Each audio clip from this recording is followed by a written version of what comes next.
C'est pas un fardeau d'être hypersensible, justement, c'est une force. Je pense que ça m'aide pour toute ma création cinéma, parce que du coup j'essaie de réutiliser ça d'une certaine manière.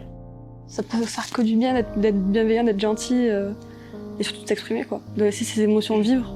C'est ça qui fait qu'on est des humains. Sophie, votre sensibilité, c'est votre force. Et ça a changé ma vie. Ce que vivent les adolescents hautement sensibles peut être merveilleux parce que leur sensibilité leur apporte de l'originalité, de la créativité, de l'intuition. Mais surtout à l'adolescence, la sensibilité élevée peut apporter des difficultés qui sont liées le plus souvent à la façon dont l'environnement les rejette. T'arrives dans une classe où il y a 20 personnes, il y a personne qui se connaît. Et moi, j'osais pas du tout aller voir les gens pour dire « Salut, je m'appelle Eden, viens, on mange ensemble, on apprend à se connaître ». J'osais pas du tout. C'est-à-dire qu'à chaque fin de cours, je quittais la classe, mais très très vite en fait. Beaucoup d'anxiété. Cette peur de l'avenir, en fait, d'aller nulle part. Je trouvais pas ma place, j'avais l'impression de ne pas être comprise, de ne pas être entendue, de ne pas être écoutée. Et surtout, je me sentais seule.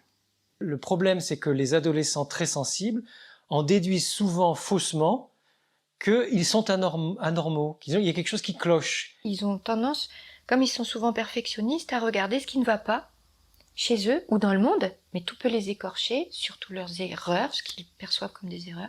Et je pense qu'ils ont un manque d'options. Je les guide au maximum pour qu'ils puissent s'approprier qui ils sont. Venir appréhender leurs émotions, quand ça part dans tous les sens.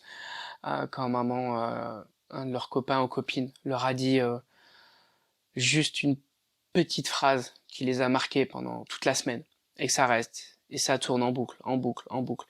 Et d'un coup, ils peuvent plus se concentrer sur autre chose. Pour ces adolescents et ces adolescentes très sensibles, ça peut être une période extrêmement rude, extrêmement éprouvante de se sentir à ce point rejeté, moqué ou harcelé par les autres. Il me semble que ma première TS était au collège. Voilà, ils m'ont fait comprendre que j'étais un problème. Et ça, c'est quelque chose qui m'a complètement perdue. Il a commencé à me sortir des mots pas très agréables à entendre. C'est là où j'ai senti la première détresse. En tant que parent, c'est toujours très compliqué de voir l'appel de son enfant. Pourquoi et comment peut-on réagir face à ça? C'est surtout ça aussi qui est compliqué. On sait aujourd'hui que les enfants et les adolescents hautement sensibles ou hypersensibles sont des enfants et des adolescents qui peuvent, dans certaines circonstances, avoir tendance à la dépression, à l'anxiété, mais aussi avoir tendance au suicide. Si cette souffrance est trop longue et qu'il n'y a pas d'issue, pas d'espoir en tout cas dans sa vision, dans son futur, s'il n'y en a pas, rapidement cette souffrance pour lui doit disparaître. Elle doit s'arrêter. Car c'est tellement intense, c'est tellement puissant qu'il veut qu'une seule chose, c'est que ça s'arrête. Mon fils Dimitri s'est suicidé le 17 février 2021. Donc ça a été un choc pour nous tous, pour mon mari, pour sa sœur jumelle, Coralie. On n'a rien vu venir. Voilà, ça a été vraiment inattendu. Il n'y a pas une raison vraiment, un fait déclencheur qui fait que Dimitri a fait ce geste-là. Mais c'est une succession de petites choses en fait. Ce qui est certain, c'est que il a accumulé énormément de choses jusqu'à plus pouvoir vivre avec cette charge émotionnelle. Ça, c'est certain. C'est très important pour un adolescent d'avoir confiance en lui dans le monde dans lequel on vit, surtout avec les réseaux sociaux. Et on sait que Dimitri, ça l'impactait beaucoup. Voilà, qu'on ne le prenne pas en photo. Moi, vous voyez, adolescent, j'ai pas trop de photos de Dimitri. Il voulait pas de photos de lui, son image, voilà. À la maison, il avait toujours le sourire. Voilà, il a su nous cacher. Voilà. Il a su même cacher à sa sœur jumelle. Il n'y a rien dit et sa sœur n'a rien vu. Donc un enfant peut fournir un effort énorme pour cacher ses émotions. Et nous, Dimitri l'a réussi.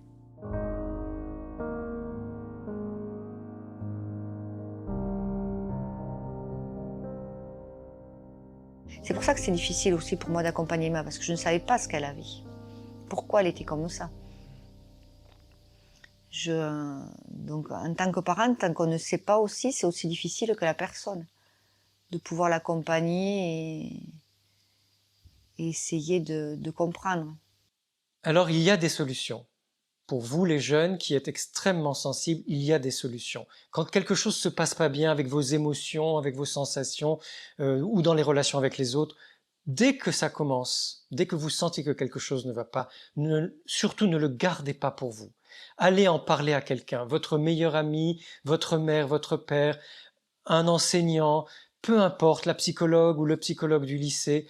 Ne restez jamais seul avec une difficulté de vivre, qu'elle soit liée à votre adolescence, à vos relations ou à votre sensibilité. Allez toujours demander de l'aide. Je dirais que le premier conseil vraiment important, c'est être à l'écoute. Ma mère est très sensible. J'ai l'impression qu'elle l'est beaucoup plus que moi. Je sais que c'est quelqu'un à qui je peux tout confier et qui aura aucun jugement. Et elle aussi. On se juge pas du tout. Elle est vachement à l'écoute. Souvent, je conseille de garder des moments en famille, de reprendre, de stopper toute idée de dispute lors d'un repas, par exemple, de recréer du lien avec le plus et le moins. Qu'est-ce que tu as eu de beau dans ta journée? Qu'est-ce qui t'a le moins plu? Et de se mettre dedans. Que l'enfant puisse voir nos failles, l'ado, et qu'on puisse aussi dire, tu sais, moi, quand j'avais 15 ans, j'ai vécu ça, je me sentais nulle. Parfois, les enfants imaginent qu'on est encore tout puissant, même s'ils sont devenus adolescents, et les parents ne mesurent pas. Ils manquent de confiance en eux. C'est ça que je voudrais leur dire. Faites-vous confiance, faites la confiance à cette force d'amour, même quand un lien commence à être distendu, même quand il y a des conflits avec l'adolescent, c'est nécessaire. L'adolescent hypersensible a souvent une ou plusieurs passions. Il se connecte très facilement à toute passion d'ordre artistique. Il y a eu ce gala de danse qui a été révélateur pour moi. C'est la première fois où je sortais de ma zone de confort. Et en fait, j'ai adoré. Parce que sortir de sa zone de confort, c'est vraiment compliqué. Si ça vous fait peur, faut y aller. Enfin, je veux dire, si... c'est un peu paradoxal, mais je veux dire... parce que si ça vous fait peur ou si vous êtes inconfortable, c'est que ça vous intrigue quand même quelque part. Je me suis dit, bon, là, on arrête les bêtises, on fait ce gala. Puis dès que je l'ai fini, je me suis dit, en fait, sortir de sa zone de confort, ça vaut la peine. Et depuis, je fais que ça et j'adore. Je pense que déjà pour faire du théâtre, faut avoir... du théâtre. Toute forme d'art, faut quand même avoir une certaine sensibilité. Donc je me sens pas du tout en décalage avec les gens de ma classe, parce que je pense qu'on est plus d'un à être hypersensible et à pas se le dire, mais je pense qu'on le sent en fait, tous. On a tous ça qui nous lie un peu. La sensibilité permet de créer, ouvre des sens qui sont fantastiques en fait. Et donc ces passions sont très importantes, en tout cas moi dans l'accompagnement que je fais, car c'est ce qu'on appelle levier pour retrouver une force, une énergie souvent qui est enfouie chez l'adolescent. Si nous, ses parents, on n'a pas su voir, on n'avait pas les clés, on n'avait pas les mots dessus, je me dis que malheureusement, des Dimitri, il y en a d'autres, et que des parents comme nous, il y en a d'autres. Et si l'histoire de Dimitri peut servir à sauver ne serait-ce une vie, ou aider d'autres parents à prendre conscience de la sensibilité de son enfant et de l'accompagner au mieux. Nous, c'est un peu notre combat avec son père et sa sœur, c'est d'essayer d'aider d'autres enfants. Je pense que là maintenant vous mesurez la responsabilité que nous avons chacune et chacun devant chacune et chacun de ces enfants et de ces adolescents. Je le dis vraiment avec beaucoup d'émotion parce que je voudrais que les suicides d'enfants et d'adolescents diminuent de plus en plus grâce à nous. Merci.